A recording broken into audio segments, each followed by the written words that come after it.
Latest edition of the Growth Unlocked, Scaling Smart, the paid ads playbook. We will just wait a few minutes just to wait for as many people to join as possible. But as you can see, Joe and Josh and Ash, they found the chat. So say hello. Let us know where you're listening in from, and we'll get going in a few seconds time.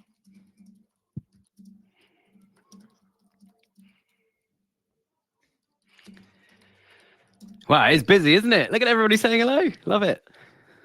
Anywhere you fancy going on holiday there, Nick? After Madison, I like Madison. Madison, Wisconsin's a nice, cool town. I'm a bit too old for Madison, Wisconsin. Anywhere, Nick? I went to San Francisco just under a year ago, and it was beautiful. My sister-in-law lives out there. It's absolutely beautiful, but I'm having a baby in a couple of months, so I am grounded in more ways than one. Holiday spot for 16 years? Something like that, yeah. Just centre parks and crash. We get a lot of people. Oh, Graham from Putney. That's my neck of the woods, Graham. You're very welcome. Get a lot of people on the Eastern Seaboard, Nick. Yeah. A few South Africa, a few around Europe. Love it. Cool. We'll just give it another few more minutes and we'll be on our way. But you're all very, very welcome. Please use the chat just to say hello. Oh, here we go. Hi from London. Love Judge.me. We like those people. Brilliant. They can come again. We've got Israel there. We've got Prague. We've got Virginia. I've seen quite a few in the Netherlands, which is cool. We got Toronto, first one from Shopify's own HQ. Love that. Portland, Oregon. I used to live in Selwood in Portland. I used to live. Yeah, nice. Oh, someone's from Leeds. I'll be in Leeds in fact, a week today. I will be leaving Leeds around this time a week today. So, heading up there. We're down in the south of the UK. So, Qatar, that's cool. Wow, that is cool. Nice to welcome you. Have you seen someone, Nick, who's potentially the one who's probably up the latest? Who would you say the latest? Who's up the latest? I guess Asia's going to be the latest, isn't it? I think Qatar's probably up there. It must be, 10, 11 o'clock at night in Qatar? Singapore, yeah. Singapore might have just nicked it. Oh, no, Sydney's got it. I was just waiting for one from Australia. Jenny, is that true? Jenny, you're actually from Sydney. Jenny. Anyway, look, you're all welcome. Derby. It's always dark in Derby, so... You're all welcome for wherever you're coming from. We really appreciate you attending and some welcome. So good morning, good afternoon, good evening from wherever you're calling from. Welcome to the latest version of the Growth Unlocked series. Today I welcome a good friend, Nick from Spec Digital. Hey, everyone. It feels a little bit like deja vu, Nick, because about a week or so ago, you were sort of interviewing me for your podcast. I was. Do you want to tell everyone about Winning for Shopify? Because it's a great podcast and I do recommend people. Let's do it. If everyone pauses in the chat, I'm going to hit enter. There's a couple of links there. One to our podcast, which, as I say, Neil was on a couple of weeks ago. We've also, I've completely messed up and posted the podcast twice. Look at that. What a good start. I'm supposed to be a digital expert telling you guys how to do stuff. The first one, is our agency called Spec. We do PPC and SEO. We've been working with and known Neil for a very, very long time. That's our logo on the screen as well. But check out Winning with Shopify. It's wwspodcast.com. Neil was on the show recently. It's completely free to tune in. We interview brands most weeks, and some weeks we get tech experts like Neil and various others on there. We've also got a free community as well. So even if you're not a Shopify brand, we've got plenty of Magento stores and stuff in there. But yeah, join our community, chat to other people. But yeah, that is the end of the sales pitch. Neil and I don't like doing sales and these things. We want to give you guys some learning. So go and check it out. And there's lots to learn. If you want to follow us on Twitter and LinkedIn, there's the links there. We can put it on the chat as well. But Samuel's just said that your QR codes have expired now. So. Oh, okay. Right. Okay. We'll put a link in the chat. Thanks for that, Sam. Yeah.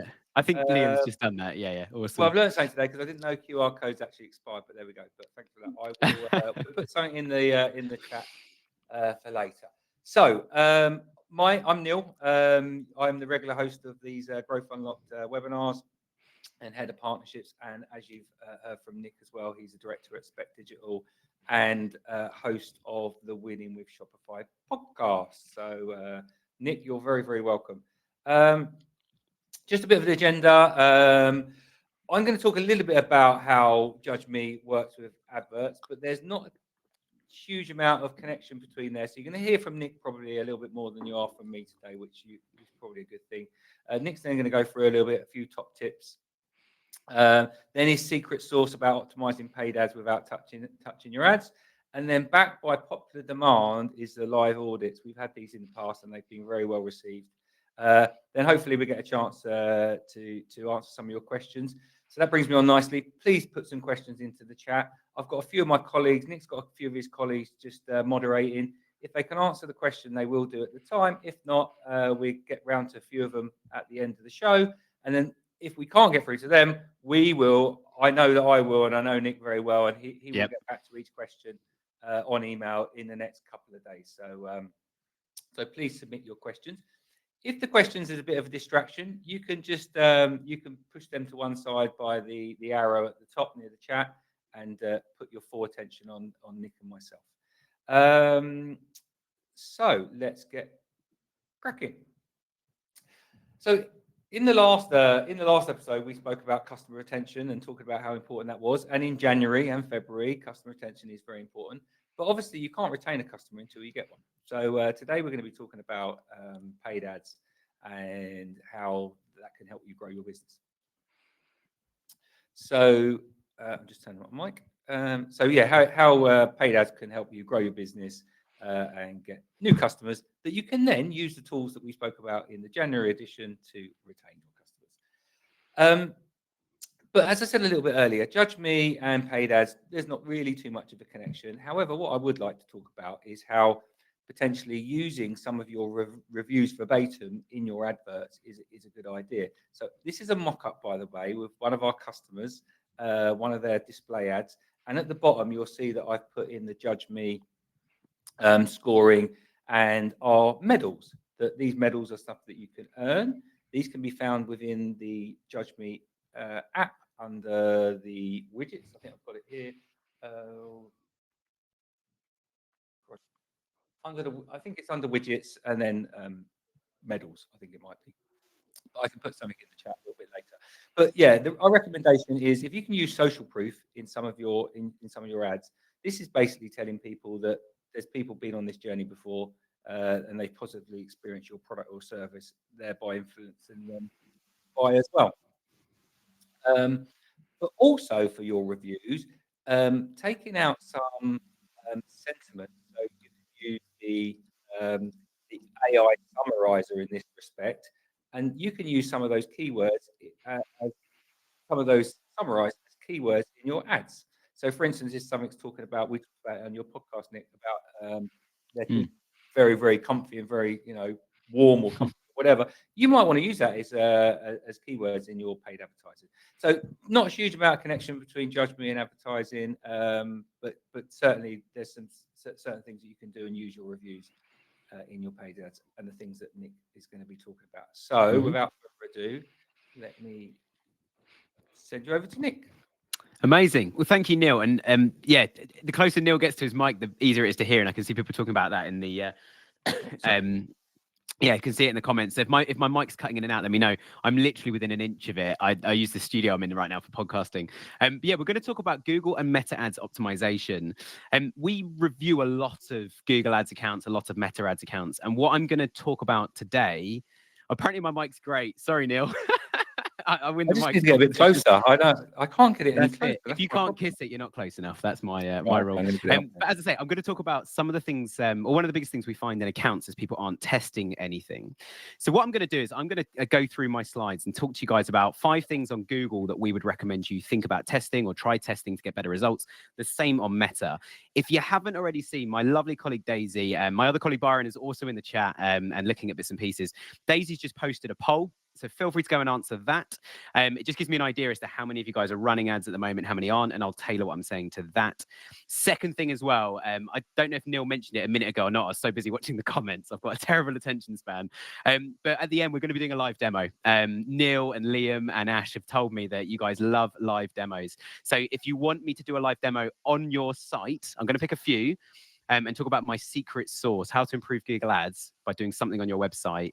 Feel free to put your website in the chat and also put why we should look at your site. My colleague Daisy's going to be answering questions in there and Byron's going to be filtering through all of those. So without further ado, let's talk about the things that we should be doing on PMax. So the first thing I would say, sorry, on Google and Meta, we're going to talk about Google first.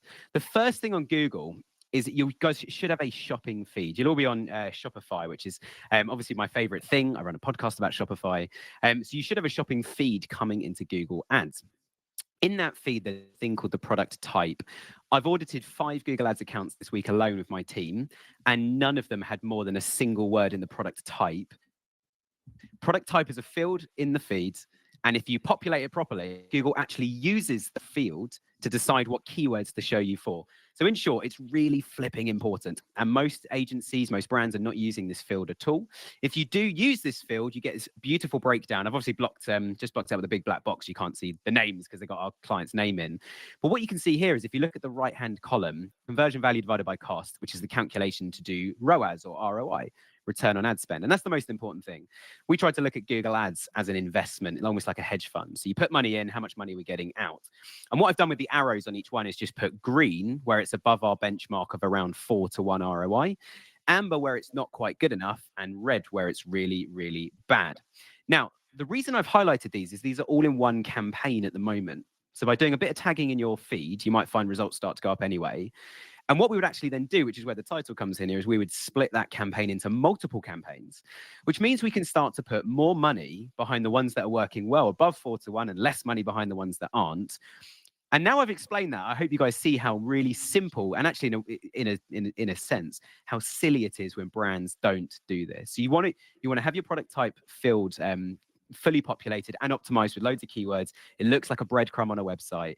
And you also want to make sure you're splitting campaigns. So you're spending money in the areas that are making you money, not the ones that are losing you money. If I said to you, give me a load of money to spend on marketing so I can waste it and actually get you less return than it costs you to run the business and provide the product, you'd say no. So don't let Google do that on your behalf. The second one, we also split campaigns. Sorry, it's part of point one, but we also split campaigns on these things. So whether it's by the different product grouping under your product types, you could also do it by locations. So we have some clients where we split it by state across the United States, or we might do it by country. In the UK, we got quite often as well split up England, Wales, Scotland, Northern Ireland. I'd love it if Ireland was part of it, but let's not get political today. But when we try to split those, we do find people behave differently, and you can sometimes get a better ROI in certain locations. Like you might find Wales, Scotland, Northern Ireland outperform England, but on a lower volume. Then you can spend more in those more profitable areas and spend the rest in the other territory.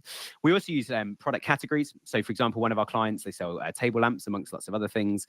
We've put table lamps in their own campaigns. We're just targeting table lamps. People who want to buy table lamps are the people that will see that campaign. We're not then advertising other random products they're not actually interested in, which makes it a lot smarter. Some of our clients, we do it by price range. So if your margins are quite tight on your $30 or $40 products, but actually your margins once you're selling an item over $75 is really, really good, you make more profits on that, we're going to set different ROAS targets, different spends, etc. So it's not rocket science, but that alone can mean that we can push all of our budget behind the better sellers, normally the most expensive ones. So we've got a higher average order value. And the more somebody spends on their first visit, the more they're likely to spend on a later visit as well. So we're trying to help that whole business, the whole economics of the business, basically, rather than just that first one. And then the last point, similar to price, but done on profit margins alone. So where we've got, we have some clients that say, look, we've managed to get a load of stock in really, really cheaply, which means we've got an 80% margin on it. So just shift it at 2-to-1 or 1.8-to-1. The rest of the account needs to run at 5. Well, that's a really good way we can make some quick money and get some quick results in there. This one, my second bullet point, I think summarizes this. It's very, very lazy when brands don't do this or agencies don't do this on your behalf, guys. So what we've got here is the 2 columns. So conversion value divided by cost, which, as I said earlier, is the formula for ROI or ROAS, whatever acronym you want to put on it. But that's basically return on investment. And what we've got here is the ROAS target we've given Google, and that first one is 1,000%. But it's actually getting us a 14-to-1. So I know they're 2 slightly different metric sets. 14-to-1 as a percentage would actually be 1,400%. So if we're setting our target ROAS lower than we're actually performing at, we're not telling Google to make it any better. And I mean, if you guys were in the room right now, I'd say, right, hands up, how many of you guys want it to get better and how many want it to get worse or don't care if it gets better? You would all opt for, I want it to get better. So that first bullet point, we have to give Google a mandate to improve things. So go and check those ROAS targets on all your PMAX campaigns. And we don't always use ROAS targeting on other campaign types. There are ways we can actually reduce that. And I think either the next slide or a slightly later slide, it'd be a slightly later slide, but I've got something around that on as well. Another thing that we find brands do is either they don't optimize the shopping feed at all. So actually what's showing in your shopping ads is the same title and information that you've got on your actually on your Shopify store for that product. and no one's actually changed anything, which might sound fine. You obviously optimize your store, you optimize what your products look like on your store, and you probably do it based on logic, or ideally use some data, or even use reviews on something like Judge.me to see what people are actually saying about each product and what they like about that product. The trick you're missing, though, is actually going, should we put our brand name at the start of that title? As you'll see, I know it might be a little bit small on your screens, but in that screenshot, those blue titles between the image and price, there's only like 3, 4, and in one case, I think on there, 5 words actually showing. So you could test putting the brand at the start of that. You could not put the brand at the start of that. You could put an emotive word in, just like Neil said with that example of like, everybody's buying this product because it's really nice and soft, but you just say, this is a t-shirt and it's made of whatever t-shirts are made out of. Organic cotton is my favorite, but there's lots of other things you can make t-shirts out of. And you're just being functional rather than, and the customer doesn't really care, let's be honest. They want a really soft, comfortable, or warm, or they want an anti-itch t-shirt. So focus on the benefit to the customer. And because on the feed, you can test this as well. So you can change a load of them, see what happens to your result. You could change half of them and see if they outperform the ones that you haven't changed. So you can run tests, but 9 times out of 10, I'd say maybe even 99% of the time, no one's changed the feed for years. In some cases, when we come in to start looking at stuff. So you've got to be updating that and definitely be testing that. So that feed is going to tell Performance Max and standard shopping campaigns what you're going to appear for and what you're going to look like when you do appear. So if you don't touch it, you're basically not marketing. You're not really using the Google Ads suite like you should be. This is the one I mentioned a second ago. So what we did on this is we started using target impression share on specifically on brand campaigns, but we started testing it on other search campaigns as well. So that's when you just get that text-based advert that pops up on Google. And what's been really interesting is if you look at this graph, you can see the ROI in red has just gone up and up and up. And obviously December was peak. And it's come back down in January, but nowhere near as low as it was. We were doing sort of 7 or 8, and now we're doing 27 to 1 ROI on our, this is specifically on a brand ads. And our average cost per click has gone from about 68 to 69p, or be very similar in dollars at the moment, 68, 69 cents. And that's dropped down to 16 in December and 20p in January. So we're saving an absolute fortune on our clicks. Target impression share, Google updated this only a year or so ago. So you can actually put in a target ROAS on it and a maximum CPC. So we've just been going, target impression share and a max CPC. So we've been saying to Google, get us 90, 95% impression share for our brand name. And we only want to pay 20, 22p or something for those clicks. And bang, we're saving a load of money. They might shut this. I'm literally looking at this like a loophole at the moment. They might shut it eventually. So definitely one to go and test. And I think this is the last one we got on Google Ads. Then we got a few on Meta as well. Within Performance Max, we hear a lot of rumors about Performance Max, and we haven't got time today, but feel free to drop us an email, get in contact with us, and tell us what rumors you've heard or what you think you know about Performance Max. One of the things we've heard about Performance Max is you should just give it all the data you possibly can, and then just let it do its thing. And we've heard other people say, I'm going to give it no data, just go and work it out as time goes on and get me a result. We like to go somewhere in the middle. Now, what we've got on the right-hand side here is a screenshot of some audiences. And this is an account that we are, to be brutally honest, we're pitching for this right now, which is why I've highlighted it, that they've not done it in the right way. So those top 2 audiences, they are all visitors from Google Analytics and all visitors from Google Ads. Now, the problem with that is we're telling Google, hey Google, advertise my products to everyone that's been on my website and advertise my products to everybody that you want. It's associated with everybody that's been on my website. The problem with that is, and this is what I've put on that first point, is we only want to say to Google to get people on my website who A, have purchased before and get them to come purchase again, and B, people like those guys. Like if people purchase, that's a good thing. So the 98% or the 94% or whatever your conversion rate is, the 94% that don't convert, you do not want those guys back. You want to exclude them and go, I just want to get the people that are actually buying from me. And I'll be honest, just purely because of time and when Neil and I were talking about what to talk about today, I just wanted to stick to 5 things that you can test to try and improve what's going on here. There's probably about 30 to 50 things I could pull out of any PMAX campaign, and my team could do the same, where we would actually say like, right, that's costing you money, that's ruining your targeting, that's feeding it the wrong data. Over here, you've, like, for example, you not put a video in, and because you not put a video in, Google's going to make one for you. And I don't know about you, but Google's video editing skills, from what I've seen through PMAX, has been absolutely atrocious.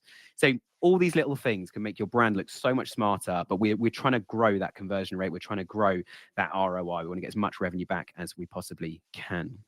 So Meta ads. I've got a really funny question to ask you guys in a second on Meta, and I'll come on to that. I think it's on my third slide. There's just 3 on here. One is that a lot of Meta campaigns and accounts we look at, they are not running split tests on their creatives. It's really similar to what I was saying earlier about the feed, about how you can split PMAX and go, if we split these groups, one does better than the other, let's spend more money on it. It's the same with creatives in the actual ads within Meta. We find so many people just have one advert running. And we're like, you don't know what's working, what's not. You've put all your images and your text and other bits and pieces in there. You tick the Advantage Plus button and you sit back, and within a week you're on your knees praying because your ROI is not high enough. Or I'll come on to my third question in a moment because I've got a point to make about that. But if you're running at least 2 creatives, maybe more, you can quite quickly just see which one's working best. And what you do is you turn all the ones off that are not working as well after one week, 2 weeks, 4 weeks, depends how much you're spending, depends on volumes. You want to get a decent data set before making a decision on this. Turn all the ones off that are not working, and then duplicate the one that has worked, changing a few bits and pieces. So if it emphasizes one particular thing about that product or your service, or your business as a whole or your brand, go to town on that on the next one and see if you can better that conversion rate. Again, it's really lazy to not be doing these things. We always got to split test those creatives you've got in the ads part. This is a massive one, and this is one that so many brands we talk to are just not using properly. With Meta, you can upload pictures of your products. You can also connect Meta to Shopify. And again, if you guys were in the room, I'm just going to switch back to the chat. Yeah, I'm just going to switch back to the chat quickly, but feel free to put in the chat if you've connected Shopify directly to Meta Ads to do your feeds. I'm not going to call you out. Okay, I've got a few yeses. A few people haven't. Excellent. I'm glad to hear. What we do is we connect Shopify into a feed management tool and optimize it as much as we possibly can. You guys are so attentive. Honestly, this is like star pupils, star class. There's so many responses. I love that. But yeah, if you connect Shopify directly to Meta, you're missing a trick where if you put it into a third-party piece of software in the middle, and we use a few different tools on this, but that piece of software in the middle, you'll find that Shopify just doesn't have fields in the Shopify engine for products that you could be feeding information about to Meta. So it might be color, material, pattern, size. There's a whole lot of things you can feed into Meta to get better ads, feed it more data, and make these ones we just pulled this random from T-Mail. You can make these product ads look so much better. Even these 2 are white backgrounds. So you could, as I said earlier on Google, you could run a test and do lifestyle images and see if they perform better, which in my experience, lifestyle images, not always, but a majority of the time, they will perform better on Meta. It's much more of a social engaged platform. Imagine these white background T-shirts popping up between 2 of my hobbies. So one about Chelsea Football Club, and that's half the audience now leaving. And also, I love chucking coal and steam engines in my weekend. So I have a lot of trains popping up on my feed. So in the middle of that, this does not stand out. This does nothing for me. So lifestyle images tend to work best, but not always. We've seen it go both ways. And my final point, Metapixel. I'd love to hear from you guys if you've had I love that, Josh. Josh also supports. They've just basically got a whole group of Chelsea fans now, Neil. I've come along and commandeered it with there are so many of them. Well, we haven't got a big enough stadium, so we all hang out on your webinars. But Pixel, I don't know how much you guys have used this. I can see someone's using Triple Whale. We use Triple Whale a lot. We really do. Really do love Triple Whale. But Metapixel just lies through its teeth. I've got a screenshot on the left here. The other thing I hate about Metapixel, just on a side note, is it doesn't give you a revenue column. It doesn't just say, I've spent this and I've made this. It says, I've spent this, and then you have to do some sums and go, right, it was £27 per result. I've had 75 purchases, and I've spent £2,000, and I've got a ROI of 5 to 1. So I've made 10 grand, basically. The little box on the right with those 2 metrics, that's from GA4, and we've got UTM tags running in this account, and you can see actually on GA4, my £2,000 spend has actually, well, it's not mine, but the £2,000 spend has actually made £1,500. The 75 sales that Meta's taking credit for, it was 19. So what is actually happening? I can see some very fruitful language. I agree with all of you, but I'm presenting, so I won't use such language. But I do agree with all of you. But I will make the point that Metapixel is basically saying, look, anyone across the board that has seen an ad, clicked on an ad, engaged with an ad, and then buys later, we're going to take 100% credit for that. which means that if someone's clicked on Meta and clicked on a Google ad, you've paid Meta and you've paid Google, but Meta's trying to take full credit for it. So you've got to be really, really careful about this. Things like Triple Whale is a tool we use. We use agency analytics and a few other tools as well to try and break down different data models and data attribution models to get a better steer on this.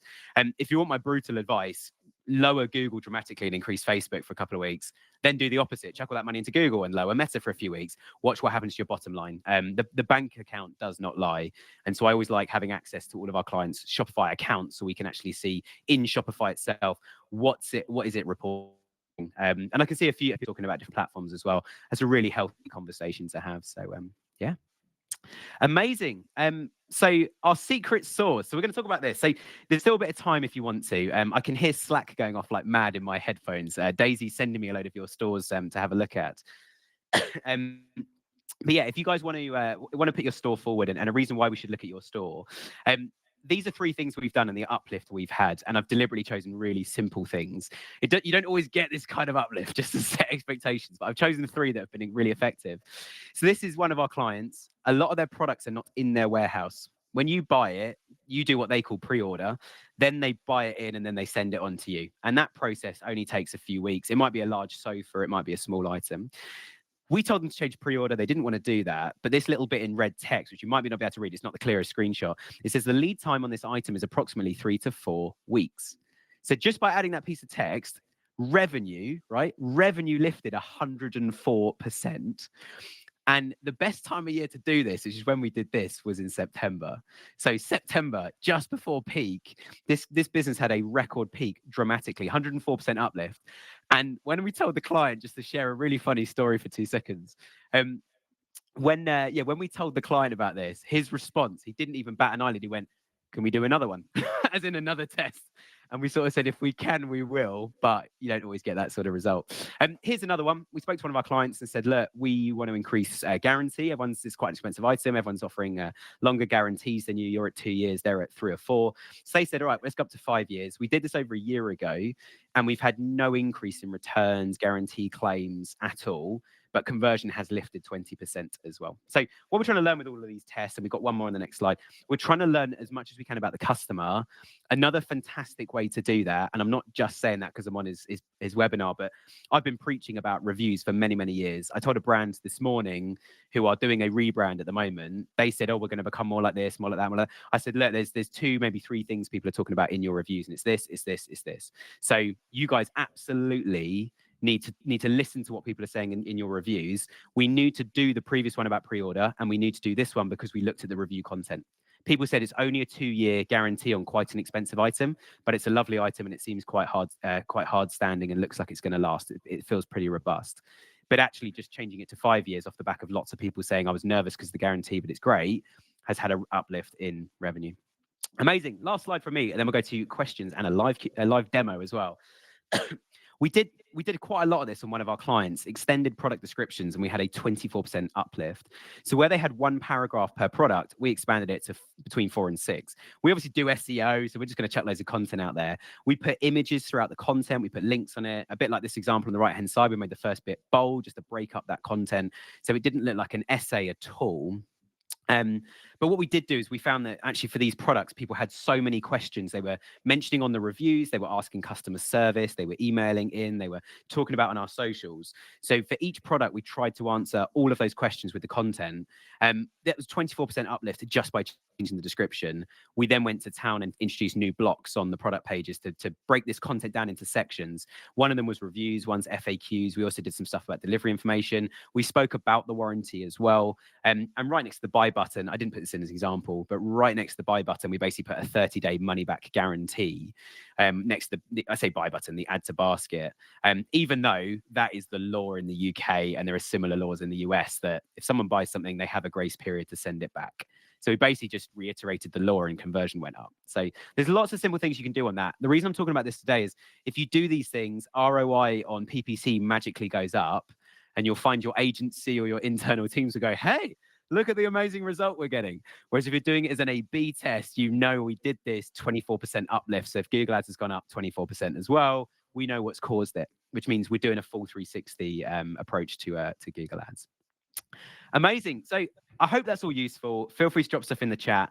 I did ask Neil if I was allowed to put this slide in, and he didn't reply because he's had a busy day. So if you want to, if you scan that QR code, it pre-writes a message on your phone to me saying how great my talk was, which is one of the cheekiest. Did you send me a letter? Is that what it was? I'll probably get it next week. That's what it is. That's the No, communication. there's a pigeon outside. You've got the window shut because you've got air Some conditioning. smoke signals I missed.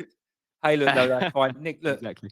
I've just been preoccupied by the chat, but one thing that I've noticed, and one thing I know about paid ads, it's a bit of an art, right? And it's actually quite a recent art. If you're looking at the history of marketing in general, actually, you know, paid ad is something fairly recent. And you as a merchant can spend and waste a hell of a lot of money. So when my family and my colleagues ask me, what do agencies do? What do agencies do? And I say, well, they're extension of your marketing department. Or if you don't have a marketing department, they are your marketing department because they have specialized expertise. And I think with paid ads especially, it's something that is definitely worth getting some expert um, feedback on or advice on, because you can waste a hell of a lot of money with paid ads that Meta and Google are rubbing their hands together. So yeah. It's And definitely, apologies if I was talking too quick. One of my Byron's just dropped me a note saying a few people have said that, so apologies. They were asking earlier, Neil. I don't know is there going to be a recording of this if people want to do it at like 0.1 time speed? if you want it, you Cool. can you can watch it again. We're going to send it out straight after. You'll get a replay of it. But Brilliant. also check our YouTube. I know we've been sending you elsewhere. We want you actually to be on this webinar, but also check on our YouTube, and all the previous Growth Unlock webinars are on there, and the next one will be up in a day or two as well. You can put it on it. Yeah, they're worth a watch. I watched the last couple, and they're really good. Quickly, Nick, I think, if I'm being honest. Yeah. All good. What do you want to do? There's loads of questions. I put live audit first. Do we want to take some questions first? Do you want to do audit? What would you prefer, I think the live audit, right? Because the questions we can actually come back to. If we don't get to, we can speak to them and message them over the next couple of days. The live audits, obviously, you're only live once, mate.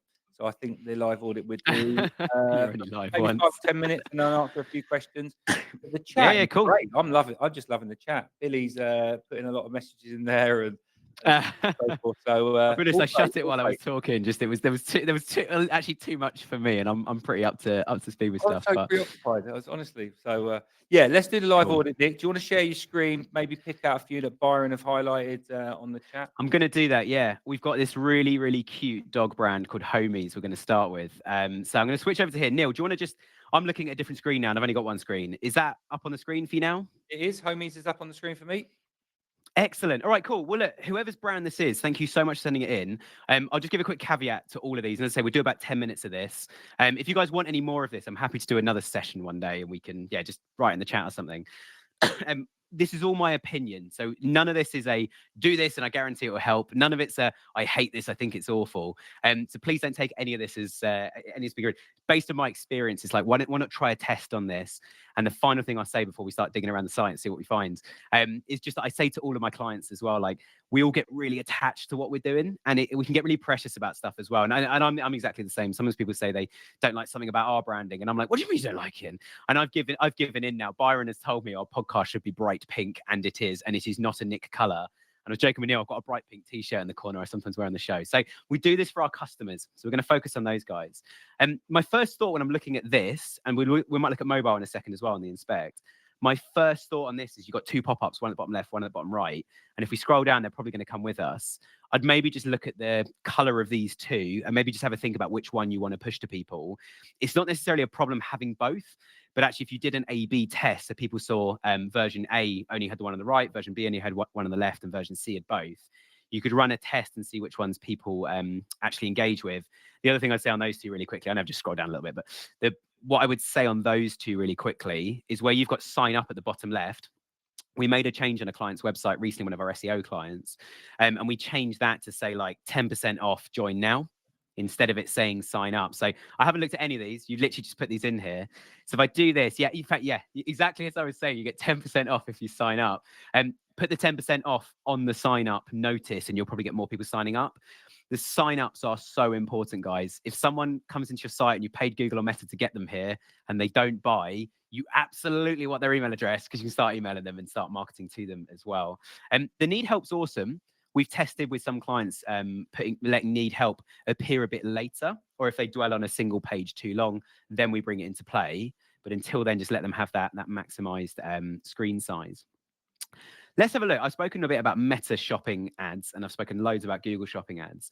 Let's have a look at your product page. So you've got the same pre-order thing. So yeah, definitely do what our furniture client had done with the, if you go for pre-order, just add a little note maybe above your add to cart or something, just to say pre-order estimated time 2 to 3 weeks or something. Because what you might think, oh, it's pre-order, it's going to be here soon. Just always assume the customer knows nothing. Another test we've done, and we might find this in some of the other sites as well, you're obviously on Shopify, this buy with shop pay is an issue with this. So if I get add to cart, I've added a product to cart. Excellent. I wasn't testing if that worked, by the way. I'm going to show you what we're going to do. So I've added 2 more. So I've got 3 in my cart. Now let's hit buy with shop pay, and we see where that takes us. Because a few settings you can set on this. Okay, so yeah. So right now, do you see what's happened on the right-hand side? There's only 1 product in my cart. I added 3, and then I clicked on the buy with shop pay, and now they're only buying 1. So if somebody wants to use shop pay, the assumption now, and again, you can test this by having 2 versions of the theme, some people 50%, 50%. But the assumption now is if I can add what I want to my cart and I can use shop pay, because I know what shop pay is. I've got shop pay app on my phone. People are using that a lot now through Shopify stores. When you hit buy with shop pay, it doesn't appear. So our recommendation to clients on this, and see, I've clicked it a second time and there's still only 1 in there.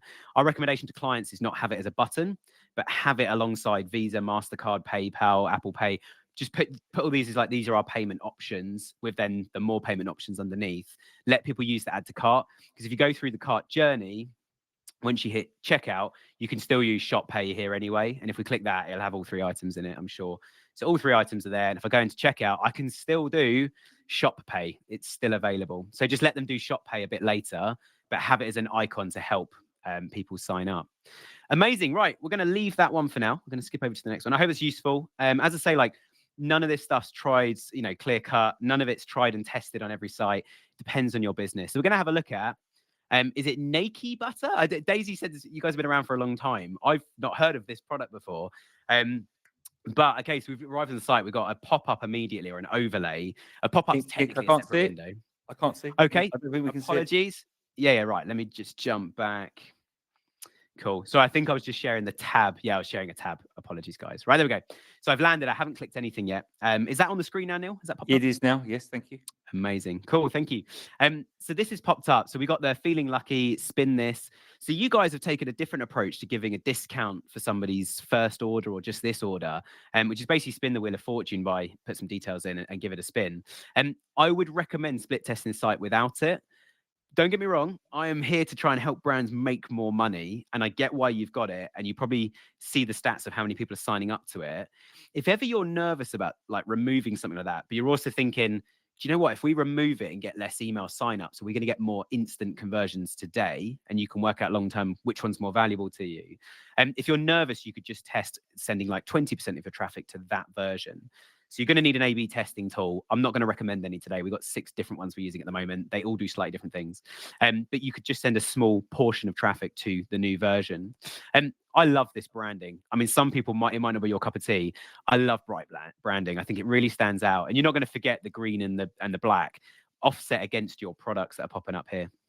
Let's have a look. So one thing you can definitely do, and we do a lot of this with our clients, is you've got these 4 benefits here. I would rewrite them, change the icons, change the colors, change the wording. You could even move them up to the top, like have a bigger nav bar on your site and move them around a little bit to see if you're really starting to drum home what the benefits are. Going back to my comment about reviews as well, go on your Judge.me reviews and have a look in your Judge.me account. How many people are actually mentioning this stuff? Because what you want to work out is how important is this.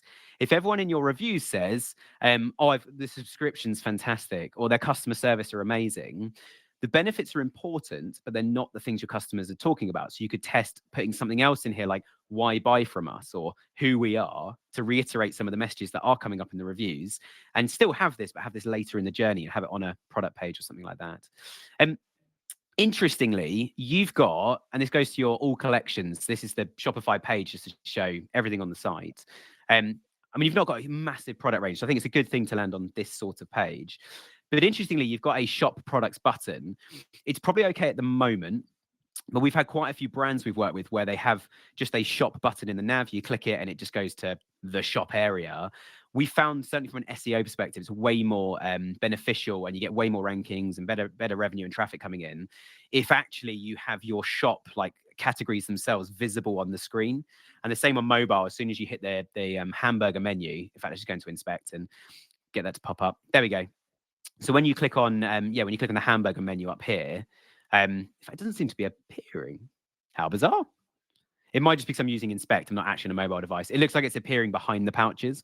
But anyway, when you click on the mobile nav, you want your like shop collections. So say you sell furniture, you want your sort of beds, wardrobes, etc. You want all of those things listed immediately. We have this debate with clients all the time where they sort of say like, oh, no, but we want to get our adventure across, the benefits, the subscription. I get all of that and I totally hear you. But at the end of the day, people want to get in front of a product. If they get in front of your product, they're probably, and I say probably, not definitely, they're probably going to buy more. And that's why we need to test this sort of stuff as well. So let's whip on to the next one. Feel free to, this one says barbecue on it, Neil. So let's definitely look at this. Feel free to stop me, Neil, once we reach capacity with it. I'm just going to. Probably already a customer. Barbecue. This is probably the last one, and then we'll have a few minutes of questions, and then we'll wrap things up. Yeah, perfect. I'm glad we opened it. I mean, look at that. Like it's 4 p.m. in the UK, nearly 5. Like it's coming up to dinner time. That looks amazing. You've absolutely nailed your photography. Because it's such a good image, you've probably got more images like this. Why not split test some of the images? I think there's a few different slides on here. So yeah, why not split test some of the images and see what differences you start to see in usability. A really good tool that I will recommend, and because it's completely free, some of you guys will have used Hotjar in the past. Microsoft have released Microsoft Clarity. It's amazing and it's completely free. So definitely use that. I love the fact you've got both icons on the right-hand side, the little pop-outs there. Don't miss out, the chat. I think those things are quite cool. This is amazing. This is the biggest thing that I find brands are missing. The difference between someone that's got a 2.5 to 1 ROI on Google Ads and a 5 to 1 ROI on Google Ads often is the story. Now, in my experience, it takes 10, 20, 30 attempts sometimes to get the story right to help boost conversion. It's not something that generally happens overnight. But I will say that, like, just the very fact you've got this, a picture of you and the team, and I love this. You guys look so happy. You're all wearing the branded T-shirts. What you're standing on, John Deere trailer. I love John Deere tractors. There, I've driven a few. They're amazing, and loads of hay bales there as well. Like, it's a really cool way of showing like who you guys are. Very wholesome. Very wholesome indeed. So if we head into the store, this is exactly what I was saying on the last site. I would recommend having these things like left to right across, and then maybe move some of your retail locations, catering, maybe move them like on the top right above that, add to basket and the magnifying glass. I think you might be using the same theme as we've got on when you were Shopify as well. But yeah, I'd move those up to the top right and have your main nav actually as that drop down under store, so people can get straight into products. And let's just have one last quick look. I mean, look at this, Neil. You couldn't preach this any better yourself. The reviews are straight there, which is amazing. Just have a quick look. Got your reviews in here. Knowing sod's law, it will turn out it's not Judge.me. It looks like it is because it's not got excellent. You're preaching to the choir here about reviews. These guys are all very valued Judge.me customers. It says it on the screen. But yeah, I mean, these are fantastic. What I would suggest, I mean, two things. One is get more reviews. We did a review of reviews for one of our clients the other day, and we saw quite a few there. And you've done the right thing of don't show the review stars when there's 0, like you haven't got any reviews yet. You're doing the right thing with that. I wouldn't show them unless I wouldn't show them unless you had some. But definitely try to do something to get more reviews, whether that's using their $15 subscription. There you go, Neil. There's a plug, which is fantastic. Either use that or have a look at your email sequences and maybe say to customer service, as soon as something's resolved, send the Judge.me link, like get a review in. Let's just get more reviews on our products as quickly as we possibly can. Once you've got a few more of them as well, you could cherry pick them. You could even, where you've got multiple images on a product, you could have one that's got an image of a product or even a customer if you've seen their social. They put a selfie on social with some of the food, or them at a party going, the food was amazing, and we got it from these guys at Lynch Barbecue. You could then have one of the images on here as well with that and some reviews and stuff on it as well. But yeah, really cool little business, and I think you could certainly bring the the design of the site to life a little bit, and again test all of that. Update the theme and run 50 people to the theme, maybe with some fire. Because it's barbecue, put some fire on the chat, stuff like that. I think would really help. But amazing. Well, I hope that's useful. Nick, that was very useful. I know these things go down Cool. very well.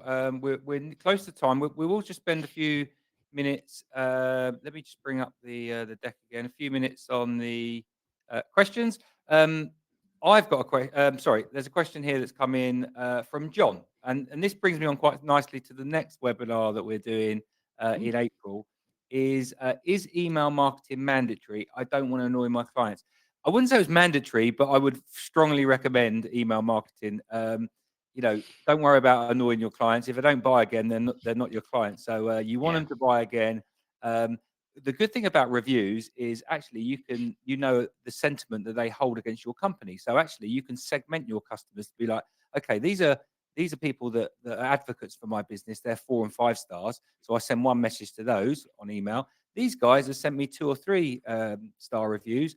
I might need to send them a coupon or might have to educate them about my product or my services a little bit more. So, yeah, I wouldn't say mandatory, but I would strongly recommend it. And email marketing is actually the topic for our next Growth Unlock webinar, which is going Oh, to be on good. April the 24th. So please check out our LinkedIn and our Twitter, and there'll be a link on there to sign up for that in due course. Nick, any questions there that catch your eye? Yeah, there's one about Google Merchant Center, and I'll whip over as well. Just yeah, the guys have put a load of questions for me as well. Oh, cool. You're very welcome, Stefani. I'm just trying to find the question. It's about Google Merchant Center, and it's basically saying, should we update the product titles? Sorry, I'm on the wrong tab. I don't know how to use any of this stuff. I'm supposed Just to be the on technical the expert. the one This with is the the one from question mark. Ash. Cool. I got it. Yes, Ash just flags this. It's come from one of you guys. So yeah, would you change the Google and SEO product title in Shopify or do it in GMC? In Shopify, I would do it for SEO.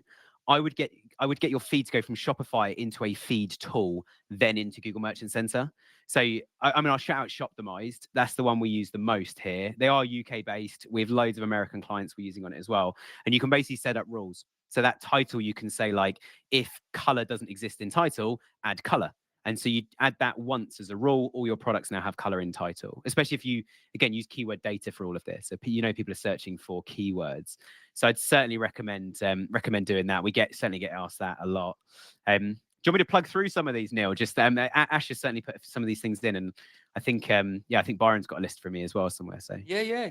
I'm just trying to look ones for sweet. me. It's I feel a bit left out, but yeah, you feel free to crack on. Neil, what are reviews like? Don't get Yeah. me So started. the next one: how can you make A/B testing work while using incredibly small budgets? Would the small sample size be valid? This is a fantastic question. We do come up against this, and not always as well when it's not always when it's just like low budget. Sometimes it's just low volume.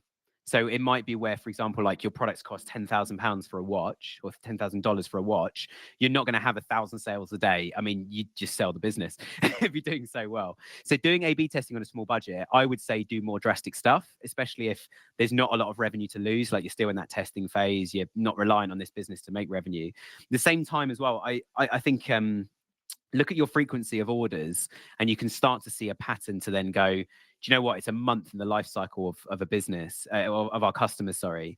So one of the clients we're doing a lot of A/B testing on, they have about 50,000 visitors a month that we actually track and A/B test on.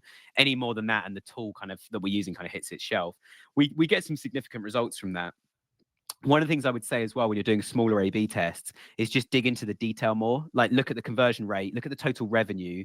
We've seen conversion rates drop when average order value has gone up, which in my opinion is a better thing, especially if the revenue is now higher. So I'd highly recommend doing that if you've got sort of lower budgets. And one thing I will say as well, just on reviews, there's a bit of a question around this as well, linking to reviews from other channels. If you want to link if you're using Judge.me and you want to link your reviews from Judge.me into your Google Ads account, it's not currently automatic, but we've done it on many of our clients. You just have to pull them in within Google Merchant Center. Neil, Liam, Ash, I'm looking at you guys. You guys must have. I'm putting you on the spot here. You must have some documentation on that or something Yeah, on the site that I don't know if one of you guys can share it in the chat for yeah, no, everyone to see. absolutely. If you go in the navigation to marketing and social, and then Google and SEO, you'll find more information there. Or just go Perfect. to our support center and look up Google Shopping, and there'll be an explanation of how to do it. So it's about a 2 or 3 step process, but it's all fairly well documented. So yeah, marketing and social, and then the Google and SEO option. Thank you, Nick. Yeah. I've got a question on here about mentorship as well. Sorry, the last thing to add on the reviews. Sorry, I meant to add this. I just got distracted by the questions. The reason you want to connect those is then in your Google Shopping listings, we'll put the review on the Google Shopping bit. You get way more people clicking through, and they already know it's a 5-star product before they even hit your site. And also in the text ads as well, you will get the reviews in those for like service reviews or collection reviews, etc. So it's really beneficial. If our clients have reviews, there's absolutely no way that we are not connecting those things up. Like you want to have that connected. There's absolutely no reason not to. Next one on here as well. Do we offer mentorship? No, I'm sorry, I'm too busy. I'd love to. I just don't have the time. Come and join our community. That's probably the best way to engage with me. I'm quite active on there. If I'm not active, it's because there's too many messages and I can't keep up. But most time it's talking to other people in different groups, different business sizes. So it's a really good way just to engage with us. Do you have a website that we can review that's set up? Oh, sorry. Yeah, absolutely fine. Yeah, last one then. So Maria, do you have a website set up that we can review that is set up correctly? If you're talking about like conversion rate and everything, no, the sky's the limit. Like it never ends. The thing I always find with marketing, and especially with I know you guys spoke about SEO in the last webinar, but also with PPC, you absolutely nail it. And what happens is all of your competitors, their revenue drops, their Google positions drop. They'll do something to catch up. Like this is a race, and you just need to be that 0.1 miles an hour faster to always be at the front. You've got to keep going with this thing. Neil, you and I mean, we've done so many things over the years. We've discussed it before of like, when do you stop collecting reviews? And we're like, never. Like the same product will have a very different use in 10 years. Even Gorilla Glass, guy invented it and left it in a drawer for years and years and years. And this guy, Steve Jobs, turned up and said, I need some really strong glass for something people are going to hold, put in their pocket and probably drop constantly. And suddenly this really overpriced, expensive glass that's essentially, very, very difficult to break has a use. So the use case of everything will change. Exactly.